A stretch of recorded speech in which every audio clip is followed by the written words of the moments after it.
देखिए, बड़ी राहत है। जिस बात का इंतजार 18 महीने से वो जेल में है, सबसे बड़ी बात उसने कहा कि हम मेरिट पे नहीं जाते हैं, लेकिन हम ये देखते हैं कि 17-18 महीने से जो व्यक्ति जेल में है उसको स्पीडी ट्रायल का अधिकार मिलना चाहिए था, वो नहीं मिला। जो बार बार ईडी और सीबीआई दलील दे रही थी कि इतने एविडेंसेस हैं, 495 विटनेसेस हैं जिनका एग्जामिन करना है, इससे कई सालों लगेगा। और जेल, इसमें कहा गया है बार बार सुप्रीम कोर्ट के कई फैसलों में कि जेल जो है एक्सेप्शन है, बेल जो है वो रूल है, और इसको देखते हुए हम इनको बहुत समय तक जेल में नहीं रख सकते। इनका जो है, इसके पहले कोई आपराधिक इतिहास नहीं रहा है। इन्होंने कई बार जो आरोप लगाया गया था कि पिछली सुनवाई में, पिछले फैसले में कहा गया था कि 6 महीने में अगर जेल इनका ट्रायल शुरू नहीं होता है तो इनको बेल देने का अधिकार मिलता है। इसको लोअर कोर्ट और हाई कोर्ट को देखना चाहिए था। जितनी भी अर्जियां लगी हैं वो अपने पत्नी से मिलने के लिए अर्जी लगाए होंगे, तो उन सभी में इनको राहत मिली है, वो डिस्पोज ऑफ हुई है। ऐसे में इनका कोई दोष नहीं है, ट्रायल स्पीडी होना चाहिए और इसलिए इनका फंडामेंटल राइट बनता है कि इनको जमानत दे दी जाए। सुनवाई के दौरान भी बार बार कहा गया, कोर्ट की तरफ से पूछा गया कि मैक्सिमम सजा कितनी है, तो कहा गया कि 7 साल या 3 साल, मिनिमम 3 साल। 1.5 साल ऑलरेडी इन्होंने जेल में काट लिया है, तो इस आधार पर उन्होंने दिया है। 10 लाख के बेल बॉन्ड पे पासपोर्ट जमा करना है, हर सोमवार को एजेंसी के दफ्तर में जाकर अपनी हाजिरी लगानी है। यहां तक कि बाद में ईडी ने कहा कि इनको रोक दिया जाए कि ये सीएम ऑफिस न जाएं, कम से कम विधायक तो हैं लेकिन सीएम ऑफिस न जाएं, लेकिन सुप्रीम कोर्ट ने कहा हम इस पर कोई रोक नहीं लगाएंगे।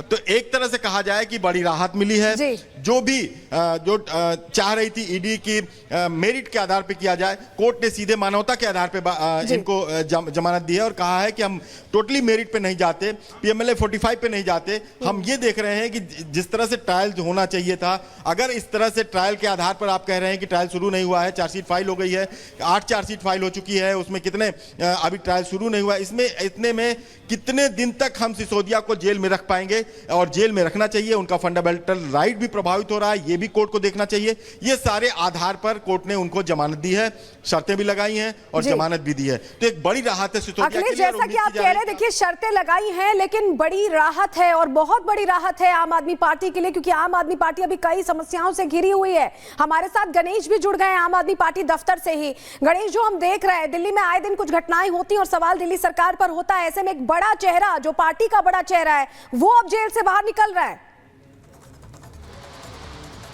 देखिए, जिस तरीके से जो खबर है ये पूरी तरीके से आम आदमी पार्टी के लिए बहुत बड़ी खबर है, एक तरीके से आम आदमी पार्टी के लिए शक्ति प्रदान करने वाली खबर है। मैं पहले तस्वीर दिखाऊंगा, आम आदमी पार्टी का दफ्तर है और फिलहाल आम आदमी पार्टी के दफ्तर की जो पहली तस्वीर है, आम आदमी पार्टी के जो प्रवक्ता है केंद्र और इनके जो मंत्री हैं सौरभ भारद्वाज आम आदमी पार्टी के दफ्तर में पहुंच चुके हैं। एक तरीके से जब इनसे बात करने की कोशिश की गई तो आम आदमी पार्टी के जो तमाम जो यहाँ पर कार्यकर्ता भी अंदर जो पहुंचे हुए, साफ तौर से ये कहना था कि आप एक तरीके से जो हम लगातार कोशिश कर रहे थे, क्योंकि लगातार कहा जा रहा था कि कोई भी किस तरीके से जो आरोप लगाए जा रहे थे घोटाले को लेकर अभी तक साबित नहीं हो पा रहे थे। लेकिन आज जिस तरीके से दिल्ली के जो पूर्व उप मुख्यमंत्री हैं मनीष सिसोदिया को उच्च न्यायालय की ओर से यहाँ पर जमानत मिली है, इसको लेकर आम आदमी पार्टी के लेकर एक तरीके से बहुत बड़ी शक्ति मिली, क्योंकि आने वाले दिनों में जिस तरीके से विधानसभा का चुनाव है और तमाम चीजें हैं उसको लेकर किस तरीके से तैयारी होगी।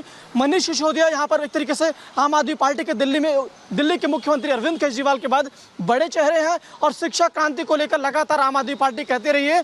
जिस तरीके से दिल्ली के अंदर जो शिक्षा की क्रांति हुई है उसमें मनीष सिसोदिया का बहुत बड़ा हाथ है। बिल्कुल गणेश, जिस तरीके बिल्कुल बड़ी राहत ये मानी जा रही है मनीष सिसोदिया के लिए। आपके पास वापस लौटेंगे, अलग अलग जगह से हमारे सहयोगी भी जुड़े हुए हैं, लेकिन इसी बीच प्रतिक्रियाएं आना शुरू हो गई हैं। दुष्यंत गौतम जो बीजेपी के नेता है वो क्या कह रहे हैं, ये सुनते हैं। मान्यता तो मिले, भरी तो नहीं हुए, भरी होने के लिए तो उनको लड़ना पड़ेगा, बताना पड़ेगा कैसे बेगुनाह है वो।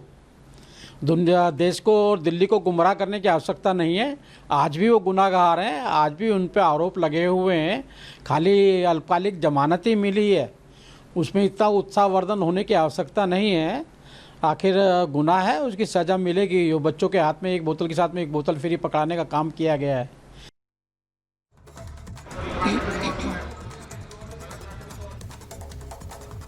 आम आदमी पार्टी की तरफ से भी और बीजेपी की तरफ से भी प्रतिक्रिया आ रही है। राजनीति अपनी जगह है लेकिन कोर्ट में राजनीति नहीं चलती है, कोर्ट में सिर्फ मेरिट चलता है, कानून चलता है। गायत्री और अखिलेश ही हमारे साथ जुड़े हुए हैं। गायत्री, देखिए, एक तरफ आम आदमी पार्टी के लिए बड़ी राहत की खबर है, तो दूसरी तरफ ये भी हमें देखना होगा कि अभी कोर्ट ने ये नहीं कहा कि जो धारा 45 के तहत ये सवाल नहीं उठा है कि ये जो केस है उसको लेकर कोई सवाल है या केस गलत है, बल्कि ये कहा है कि आप 17 महीने से जेल में हैं तो उन्हें भी जमानत पाने का अधिकार है। और ऐसा ही कुछ अरविंद केजरीवाल को जब जमानत मिली, अंतरिम जमानत सुप्रीम कोर्ट से, उसमें भी कहा गया था, हालांकि अरविंद केजरीवाल जेल से बाहर नहीं आ पाए।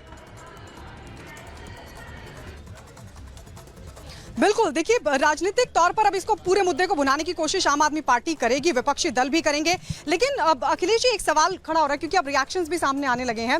अब इस पूरे मामले को आम आदमी पार्टी ऐसे भुनाने की कोशिश करेगी कि जो पूरा का पूरा केस है वही फ्रॉड है, जबकि कोर्ट ने केस को लेकर कुछ नहीं कहा है। ये कहा है कि जो बेल है वो रूल है और जेल अपवाद। कोर्ट ने साफ तौर पे कहा है कि हम मेरिट पे नहीं जा रहे। मेरिट का मतलब ईडी और सीबीआई ये चाह रही थी कि जो इनका कंडक्ट है, जो इनके खिलाफ चार्जशीट है, जो इनके खिलाफ धाराएं हैं, जो इनके खिलाफ आरोप है, जो इनके खिलाफ सबूत है, उसको देखते हुए बेल न दी जाए। लेकिन कोर्ट ने माना कि हम व्यवहारिक आधार पर बेल दे रहे हैं कि जिस व्यक्ति की पत्नी बीमार है, जिस व्यक्ति को हर महीने एक बार मिलने की इजाज़त मिलती है पत्नी से, वो व्यक्ति 18 महीने से जेल में बंद है, उसका जो है पास्ट जो है वो इतना खराब नहीं है, इस ट्रायल अभी शुरू नहीं हुआ है, 495 विटनेसेस हैं, तो ऐसे में किसी को कितने दिन तक जेल में रखा जा सकता है। टोटल कहें तो मानवीय आधार पर ये बिल सुप्रीम कोर्ट ने दी है, वो मेरिट पे नहीं गया है, वो बार बार उसने कहा है। तो ये एक तरह से कहना कि इनको एक तरह से दिखाना कि बरी हो गए या सुप्रीम कोर्ट ने छोड़ दिया, ये गलत बात होगी। सुप्रीम कोर्ट ने मानवता के आधार पर बेल दिया है और अक्सर देखा जाता है कि 7 साल की सजा के मामलों में सुप्रीम कोर्ट जो है वो थोड़ी लीनियंसी बरतती है। 7 साल में मिनिमम 3 साल है। पिछली हियरिंग में जो रिजर्व हुआ था उसमें भी कहा गया था कि 3 साल। देखिए अखिलेश, आप बहुत बड़ी बात कह रहे हैं कि इसे ऐसे नहीं देखना है कि केस में जीत हो गई है, केस झूठा हो गया। इसे ऐसे देखना है कि व्यवहारिक तौर पर ही ये जमानत मिली है। गणेश हमारे साथ जुड़ रहे हैं। गणेश, लेकिन जैसे संजय सिंह कह रहे हैं कि आखिरकार सच की जीत हुई है, ये तो गलत पर्सपेक्टिव हुआ चीजों को प्रेजेंट करने का। यहां जमानत मिली है, केस से बरी नहीं हुए हैं। देखिए, जिस तरीके से संजय सिंह का जो कथन है, उनका कहना है कि सत्य की जीत हुई है, हमारे नेता को परेशान किया जा रहा था, जोर जबरदस्ती पूरा किया जा रहा था, षड्यंत्र किया जा रहा था। तो आम आदमी पार्टी के जिस तरीके से आज मनीष सिसोदिया की जमानत को लेकर खबर क्या आई है, आम आदमी पार्टी इसको लेकर पूरी तरीके से उत्साहित। आम आदमी पार्टी का हर एक नेता इस समय एक ही बात कर रहा है कि आज सत्य की जीत हुई है। जिस तरीके से हमें परेशान करने की लगातार कोशिशें की जाती, हमें कुचलने की लगातार कोशिशें की जा रही थी, आज न्यायालय की ओर से जिस तरीके से मनीष सिसोदिया को जो जमानत की दी गई है वो पूरी तरीके से न्याय का पक्ष बताता है कि किस तरीके से कहीं भी न्याय जरूर है। आज हमें उसी तरफ हमें तस्वीर दिखाने को मिल रही है, लेकिन आम आदमी पार्टी की तस्वीर देखिए, पूरी तरीके से आम आदमी पार्टी के अंदर हलचल देखने को मिल रही है।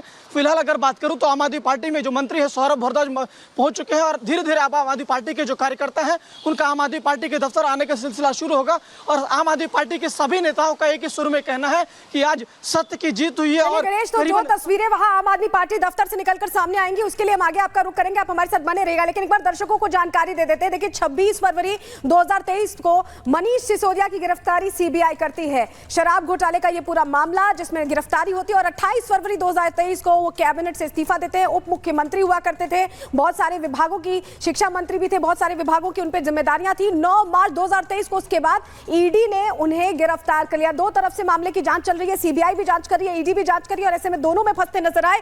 9 अगस्त 2024 सुप्रीम कोर्ट ने आज के दिन जमानत दी है। तो करीब 17 महीने तक जेल में रहना पड़ा है मनीष सिसोदिया को। उप मुख्यमंत्री पद उन्होंने छोड़ा, जो मंत्री का पद था, जो तमाम मंत्री पद की जिम्मेदारियां थी, उसे छोड़ा और अब वो बाहर आ रहे हैं। हालांकि उन्हें हर महीने अपनी पत्नी से मिलने की इजाजत दी जाती थी, उनकी तरफ से अर्जी दी गई थी कि उनकी पत्नी की तबीयत खराब है जिसके चलते वो मिलते थे, लेकिन अब व्यावहारिक तौर पर उन्हें जमानत दी गई। लेकिन इसी से जुड़ी एक और बड़ी खबर बता रही है आपको शिखा। बिल्कुल बड़ी खबर अपने दर्शकों को बता दें, आम आदमी पार्टी ने ट्वीट कर लिखा है, सत्यमेव जयते, दिल्ली वालों की दुआएं हुई कामयाब। ये आम आदमी पार्टी कह रही है, झूठ और षड्यंत्रों का जाल टूट गया। आप देखिए किस तरीके से आम आदमी पार्टी खुलकर सामने आ गई है। 1.5 साल बाद जेल से बाहर आएंगे शिक्षा क्रांति के जनक, यानी कि आम आदमी पार्टी अब मनीष सिसोदिया को शिक्षा क्रांति के जनक कह रही है। तो देखिए बड़ी खबर आपको बता रहे हैं, आम आदमी पार्टी जो ट्वीट करके जिसने लिखा है, ये ट्वीट भी आपको दिखा रहे हैं, आप देख सकते हैं, सत्यमेव जयते, दिल्ली वालों की दुआएं हुई कामयाब, तमाम झूठ और षड्यंत्रों का जाल तोड़कर 1.5 साल बाद जेल से बाहर आएंगे शिक्षा क्रांति के जनक।